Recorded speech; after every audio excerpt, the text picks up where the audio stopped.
ওম শ্রী গণেশায় নমঃ। ওম নমঃ শিবায়। তো বন্ধুরা, আমি আমার ভিডিওতে খুবই সংক্ষিপ্ত আলোচনা করতে চলেছি। অনেক সময় আমাদের গৃহে, ব্যবসা প্রতিষ্ঠানে এবং নানা স্থানে নানান কারণে নজর দোষ এবং নেগেটিভ হয়ে থাকে। এই নজর দোষ এবং নেগেটিভ থেকে সম্পূর্ণরূপে মুক্তি লাভ করার জন্য আমি আমার এই ভিডিওতে খুবই শক্তিশালী এবং পাওয়ারফুল একটি টোটকার কথা আলোচনা করতে চলেছি।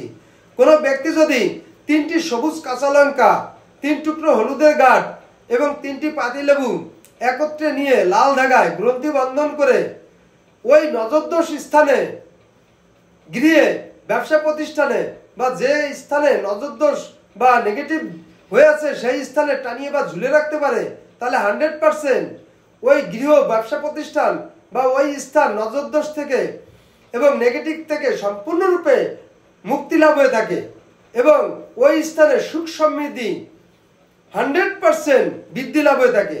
তো বন্ধুরা, এই ছিল আমার এই ভিডিওর মূল সংক্ষিপ্ত আলোচনা। নমস্কার।